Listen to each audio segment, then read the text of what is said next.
खबर मध्य प्रदेश और मैं आपके साथ प्रियंका राजपूत। खबरों में सीधे रुख करेंगे और सबसे पहले बात करेंगे अनूपपुर की।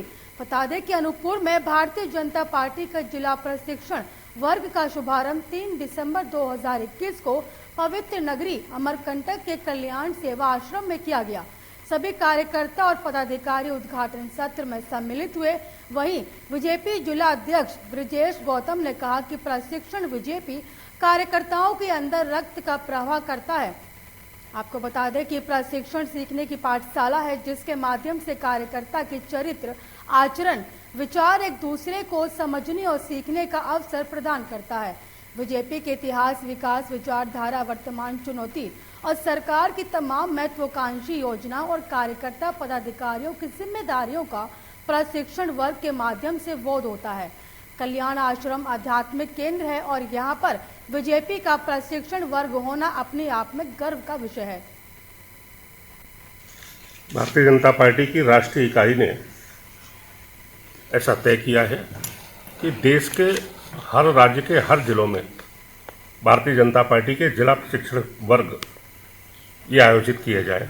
उसी तारतम्य में पूरे मध्य प्रदेश के अंदर 1 तारीख से लेकर 6 तारीख के बीच 3 दिनों का जिला प्रशिक्षण शिविर हर जिलों में आहूत है। हमने अनूपपुर जिले का प्रशिक्षण शिविर 3, 4, 5 दिसंबर को रखा है, जिसका आज यहाँ पर विधिवत शुभारंभ हुआ है। ये शिविर 5 दिसंबर को दोपहर 2:30 बजे तक चलना है। 2:30 बजे भोजन उपरांत ये शिविर का विसर्जन हो जाएगा। इस बीच हमारे जिले की पूरी जिला कार्य समिति, सांसद, विधायक, पूर्व सांसद, पूर्व विधायक, हमारे अन्य जनप्रतिनिधि, पार्टी के जिले के पदाधिकारी, मंडलों के अध्यक्ष, मंडल के महामंत्री, मोर्चों के जिला अध्यक्ष, ऐसे जो भारतीय जनता पार्टी की वर्किंग यूनिट है, काम करने वाली टीम है, उस पूरी टीम की ट्रेनिंग हो रही है। उस पूरी टीम का राजधानी भोपाल में कोरोना संक्रमितों को अब होम आइसोलेशन की परमिशन दी जा रही है। अब वे हॉस्पिटल में भर्ती होंगे। बता दें कि नए वेरिएंट ओमिक्रॉन और भोपाल में सबसे ज्यादा पॉजिटिव केस मिलने के बाद संक्रमितों को काटजू के साथ एम्स हॉस्पिटल में भर्ती किया जाने लगा है। फिलहाल 4 संक्रमित भर्ती हैं। इधर काटजू में व्यवस्थाएं जुटाई जा रही हैं। बता दें कि ताकि अगर ज्यादा केस मिले तो उन्हें भर्ती करने में कोई दिक्कत ना हो। खासकर भोपाल में होम आइसोलेशन सिस्टम खत्म कर दिया गया है और अब मिलने वाले नए पॉजिटिव हॉस्पिटल में ही भर्ती किए जा रहे हैं। क्राइम ब्रांच ने शातिर गिरोह का पर्दाफाश करने में सफलता हासिल की। आरोपियों से लगभग 15 लाख रुपए का माल बरामद किया गया। पुलिस ने शातिर महिला चोर समेत 5 लोगों को गिरफ्तार किया है। क्राइम ब्रांच ने शातिर महिला 4 समेत 5 आरोपियों को गिरफ्तारी की है। बता दें कि एसएसपी अंकित जायसवाल ने मीडिया से चर्चा करते हुए बताया कि गिरोह की महिला सदस्य घरों की रेकी करती थी और ये महिला सदस्य सामान बेचने समेत अन्य तरीकों से घरों की रेकी करके अपने साथियों को जानकारी देती थी। इनसे 12,50,000 रुपए के सोने चांदी का सामान बरामद किया गया है। तो वहीं पुलिस ने बताया कि पूरा गिरोह 5वीं फेल है। मध्य प्रदेश में इस बार आने वाली ठंड देरी से जाएगी। सर्दी दिसंबर के आखिरी सप्ताह और जनवरी के 2 सप्ताह में ज्यादा हो सकती है, लेकिन इस बार इसका जोर फरवरी में भी नजर आएगा। आपको बता दें कि मौसम वैज्ञानिक जेडी मिश्रा ने बताया कि इस कारण इस बार ठंड के दिन सबसे ज्यादा होने जा रही है। हालांकि अब तक की स्थिति में रिकॉर्ड ठंड नहीं होगी, लेकिन दिन और रात के तापमान कम ज्यादा होते रहेंगे। मौसम विभाग ने दिसंबर 2021 से फरवरी 2022 के दौरान सर्दियों को लेकर अनुमान जताया है। उत्तर पश्चिम भारत के कई हिस्सों, दक्षिण और उत्तर पूर्व भारत के अधिकांश हिस्सों और हिमालयों की तलहटी के कुछ क्षेत्रों में न्यूनतम तापमान सामान्य या असामान्य से अधिक होने की संभावना है। उत्तरी आंतरिक प्रायद्वीप के कुछ हिस्सों में न्यूनतम तापमान सामान्य से नीचे रह सकता है। महिंद्रा कंपनी में नौकरी दिलवाने के नाम पर अंतर्राज्यीय गिरोह का साइबर पुलिस ने पर्दाफाश किया है। गिरोह फ्लैट में रहकर कॉल सेंटर चला रहे थे, जिससे किसी को शक न हो। नौकरी दिलवाने के नाम पर जालसाजी करने वाले अंतर्राज्यीय शातिर ठगों को भोपाल, आपको बता दें कि भोपाल साइबर क्राइम ने गिरफ्तार किया है। और एसपी साउथ साई कृष्णा ने बताया कि आरोपी एक फ्लैट में कॉल सेंटर चला रहे थे ताकि किसी को शक न हो। गिरोह के सदस्य क्विकर से डेटा लेकर महिंद्रा कंपनी में नौकरी दिलवाने के नाम पर सिक्योरिटी अमाउंट, ड्रेस और अन्य सामान, कोरियर सर्विलांस, पार्सल का custom charge, insurance, training, GST आदि के नाम पर राशि ऑनलाइन खोले गए खाते में डलवाते थे। फ्रॉड राशि आरोपी एटीएम से और पेटीएम में ट्रांसफर कर निकलवाते थे। जबलपुर के सिविल लाइन इलाके में एक डॉक्टर का शव मिलने से हड़कंप मच गया। दरअसल अप्सरा अपार्टमेंट के एक फ्लैट में डॉक्टर दिनेश साहू रहते थे। वे पिछले 3-4 दिनों से परिवार के साथ किसी के संपर्क में नहीं थे। गुरुवार को उनके मकान से बदबू आने लगी और इस दौरान उनके परिवार के लोग मौके पर पहुंचे तो उनकी जो शव था वो बाथरूम में पाया गया और शव के आसपास खून भी नजर आया। मामले की खबर मिलते ही पुलिस ने मौके पर पहुंचकर जांच शुरू कर दी है। बता दें कि डॉक्टर साहू रेटिना स्पेशलिस्ट थे, लेकिन उन्होंने खुदकुशी की। उनकी हत्या हुई या फिर मौत करवाई गई थी, ये वजह अभी पता नहीं चल पाई है।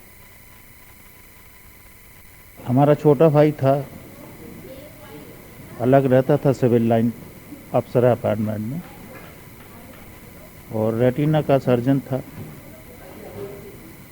तो 3-4 दिन शायद ना निकले होंगे तो अपार्टमेंट वालों ने खबर दी।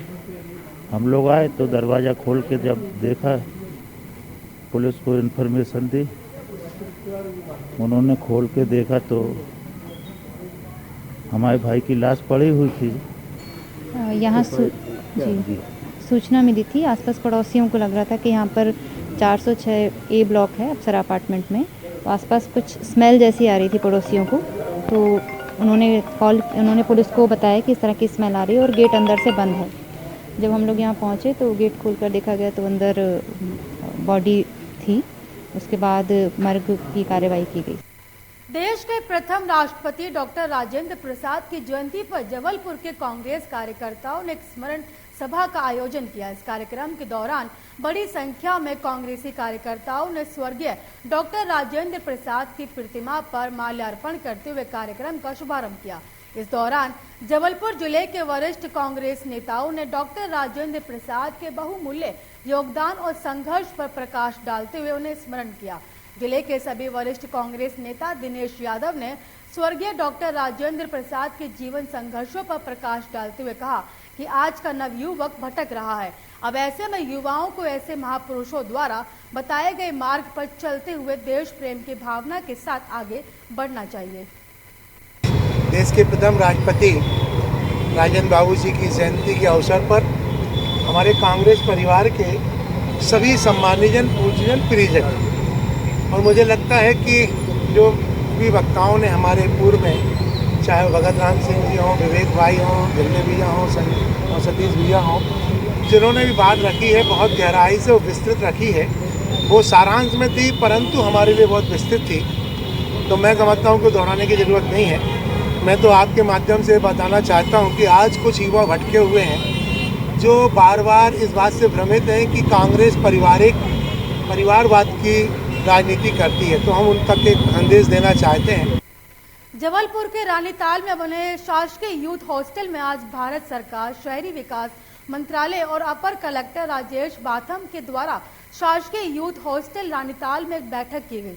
बैठक के दौरान शासकीय यूथ हॉस्टल प्रबंधक रमेश परिहार ने भारत सरकार, शहरी विकास मंत्रालय के आए हुए अधिकारी और अपर कलेक्टर के साथ एक समीक्षा बैठक की और बैठक के बाद यूथ हॉस्टल में जो 20 लाख रुपए की लागत से रिनोवेट का कार्य किया गया था, यूथ हॉस्टल प्रबंधक ने बैठक में आए हुए सभी अधिकारियों को किए गए कार्यों का निरीक्षण किया।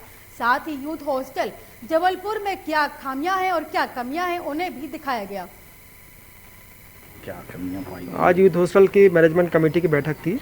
इसमें जो उन्होंने यूथ हॉस्टल में जो CPWD से जो काम करवाया उसका इंस्पेक्शन था और जो रेगुलर इसकी यूथ हॉस्टल की आय बढ़ाने के विषय में चर्चा हुई है। किस तरह की चर्चा हुई है और कैसे आय बढ़ेगी? आय बढ़ाने के संबंध में प्रस्ताव है मैनेजर साहब का कि यहाँ की जो रेट्स हैं, बच्चों आके ठहरते हैं उनका रेट्स हैं उसको बढ़ाया जाए। यूथ हॉस्टल मैनेजमेंट कमेटी की बैठक थी। हमारे पास विभिन्न प्रकार की समस्याएं रहती तो SDM साहब से हमने अपनी यूथ हॉस्टल सारी समस्याओं से अवगत कराया और चूँकि यूथ हॉस्टल को 20 लाख रुपए से हमने रिनोवेट कराया तो साहब सभी समिति के सदस्यों के बीच में इसका हमको निरीक्षण भी कराना था। उन्होंने बहुत अच्छा उनका निरीक्षण किया। हमने जो काम कराया था उसके बारे में उन्होंने बहुत अच्छा बोला कि आपने अच्छा काम कराया है। इसके अलावा यूथ हॉस्टल में कई प्रकार की गतिविधि संचालित करने के लिए निर्देश किया है, उसका भी हम अनुपालन करेंगे। Thank you. नाम बता दीजिए। मैं रमेश परिहार, यूथ हॉस्टल प्रबंधक, जबलपुर। रतलाम के मावता का सपूत मणिपुर के इंफाल में शहीद हो गया। शहीद लोकेश कुमावत का पार्थिव देह शुक्रवार को उनके पैतृक गांव मावता लाया गया। यहां पर शहीद लोकेश कुमावत को बिना सैन्य सम्मान के साथ अंतिम विदाई दी गई। शहीद का पार्थिव देह 9:30 बजे जावरा पहुंचा, जहां रतलाम कलेक्टर और पुलिस अधीक्षक सहित अन्य पदाधिकारियों ने श्रद्धांजलि अर्पित की। बता दें कि लोकेश 1 महीने पहले ही ड्यूटी के लिए जा रहे थे तो मां ने तिलक लगाकर विदा किया था। शहीद का पार्थिव शरीर गांव पहुंचा तो पूरा क्षेत्र भारत माता के जय घोष से गूंज उठा। अपने वीर सपूत की एक झलक पाने के लिए लोगों की भीड़ जम गई। मां और परिवार का रो रो के बुरा हाल है, तो वहीं गांव के लोगों ने जिस सपूत को कुछ दिन पहले ही तिलक लगाकर देश की सेवा के लिए मणिपुर भेजा था, वे आज बिना, आपको बता दें कि आज वे तिरंगे में लिपट कर लौटा है। कोई भी अधिकारी कुछ भी बताने को तैयार नहीं है, ना तो स्थानीय प्रशासन और ना ही जवान के साथ आए आर्मी के अधिकारी।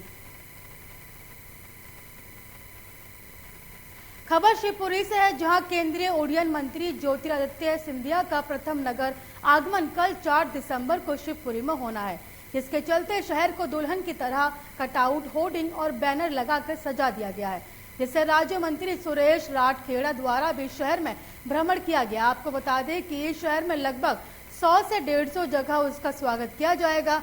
वहीं लगभग 50 से 60 जगह फूल मालाओं और लड्डुओं से तोला भी जाएगा, जिसके लिए जगह जगह पर स्वागत करने के लिए व्यवस्थाएं की जा रही हैं। वहीं राज्य मंत्री सुरेश धाकर राठखेड़ा ने कहा कि केंद्रीय मंत्री के स्वागत के साथ साथ जनता से अपील कर रहे हैं कि लोग मास्क और सैनिटाइजर का उपयोग करें, लेकिन सबसे बड़ी बात ये देखने वाली ये होगी कि मंत्री जी खुद मास्क लगाए हुए होते हैं या नहीं। कार्यक्रम को और आप हाईलाइट करोगे, हमारा सहयोग करोगे, हमें पूर्ण विश्वास है कि मीडिया भाई हमारे साथ है और मीडिया के सहयोग से कार्यक्रम हमारा सक्सेस होगा। कोविड प्रोटोकॉल का पालन हो पाएगा जो आयोजन किया जाएगा सभा का? मैं आपको बता दूं, बिल्कुल कोविड का हम बिल्कुल पालन कर रहे हैं। मैं हर व्यक्ति को आग्रह कर रहे हैं, हर दुकानदार को कर रहे हैं कि बगैर मास्क के कोई भी ग्राहक आपके पास आता आप सामान ना दें। दुकानदार को भी हम ये कहते हैं कि आप दुकान पे भी मास्क लगा के बैठें। और हाथ जोड़कर ये भी हम सबसे विनम्र विनती कर रहे हैं, हर व्यक्ति घर से निकले मास्क लगा के निकले, बंद कमरे में भीड़ ना करे, ये हमारा संदेश है। बंद कमरे में ना हो, रोड पे एकत्रित होने में भी ऐसी कोई प्रॉब्लम नहीं है, फिर भी हमें सावधान रहना चाहिए, उसके लिए हम सब लोगों से कहते हैं। सर वैसे आपके द्वारा भी टीकमगढ़ में पुलिस की टीम एक नाबालिग को दस्तयाब करने के परिजनों के साथ लेकर हरियाणा तब्दील देने जा रही थी, जो यमुना एक्सप्रेस पर डिवाइडर से टकराकर हादसे का शिकार हो गई। हादसे में 5 लोगों की मौत और 3 लोग घायल हुए हैं। पुलिस अधीक्षक मुन्ना लाल चौरसिया ने बताया कि बड़ेरा से निजी वाहन अधिकृत कर टीम भेजी गई थी, जो शुक्रवार की सुबह 4:30 बजे सड़क हादसे का शिकार हो गई। मथुरा सुरूर थाना पुलिस द्वारा जानकारी मिलने के बाद टीकमगढ़ एसडीओपी के नेतृत्व में एक टीम मौके पर रवाना की गई और हादसे में हेड कांस्टेबल भवानी प्रसाद, महिला कांस्टेबल हीरा देवी प्रजापति, आरक्षक कमलेंद्र यादव सहित चालक जगदीश और सुरक्षा समिति सदस्य रवि की मृत्यु हो गई। लक्ष्मणपुरा ग्राम पंचायत के अंतर्गत एक नाबालिग बालिका गुम हुई थी, तो जिस पर से मुकदमा कायम हुआ था, उसका अपहरण हुआ था 363 अपराध क्रमांक 80/221, जिसमें संदेही और उसकी लोकेशन जो है आ रही थी बहादुरगढ़ हरियाणा में। तो उसकी जो लोकेशन के आधार पर पुलिस टीम जो है कल रवाना हुई थी प्राइवेट वाहन अधिकृत करके शासन के तौर पर, जैसा शासन के निर्देश है। तो उसमें थाना के प्रधानारक्षक भवानी प्रसाद अहरवार और प्रधानारक्षक रतिराम अहरवार, महिला आरक्षक हीरा देवी, आरक्षक कमलेन और रक्षा समिति का जो सदस्य रवि अकवा। विदिशा में एक विवाहिता के जरिए खुद को आग लगाने की खबर सामने आई। बताया जा रहा है कि गंभीर हालत में विदिशा जिला अस्पताल से भोपाल रेफर किया गया। बता दें कि 28 वर्षीय विवाहिता ने अज्ञात कारणों के चलते अपने घर में आग लगा ली और उसे गंभीर हालत में पहले जिला अस्पताल और फिर वहां के बाद भोपाल रेफर कर दिया गया। बता दें कि करारिया थाना के प्रभारी टीआई अनूप नामदेव ने बताया कि 28 वर्षीय फिरदौस की पत्नी अकील खान ने अपने घर में दरवाजा बंद करके आग लगा ली। गंभीर हालत में उसे पहले जिला अस्पताल भर्ती कराया गया, जहां तहसीलदार द्वारा बयान भी लिए गए थे। गंभीर हालत के चलते उसे भोपाल रेफर कर दिया गया और मामले को जांच में लेकर बयानों के आधार पर आगे की कार्यवाही की जा रही है। और पूरा मामला जो है सर सादाब आता था, सादाब ही आया था, मेरे लिए बुलाया था और वो वकील से कुछ बातचीत कर रहा था। मुझे तो पता नहीं क्या है क्या नहीं है मैटर उनका। इसके बाद में मैं पहुंचा, मेरी बातचीत भाई सादाब से, फिर इसके बाद में वो उस दुल्हन ने, भतीजा बहू ने, हमारी ने आग लगा दिया अकील की दुल्हन ने। हाँ, ये कल शाम को सूचना प्राप्त हुई डायल 100 पे और गांव के किसी व्यक्ति के नंबर पे मोबाइल नंबर पे जानकारी मिली कि नामाखेड़ी कोटरा गांव में एक महिला ने आग लगा ली है। मौके पे डायल 100 रवाना हुई, थाना फोर्स के साथ मैं भी वहां पहुंचा। वो महिला 108 को भी अपन ने फ़ोन लगा दिया था 108, और वो महिला को पहले डायल 100 में बिठाया गया 108 ना पहुंचने पे, फिर 108 में बीच में उसको शिफ्ट किया 108 में। इस बुलेटिन में मुझे दीजिए इजाजत और देश की तमाम खबरों को देखने के लिए देखते रहिए लोकमंच न्यूज।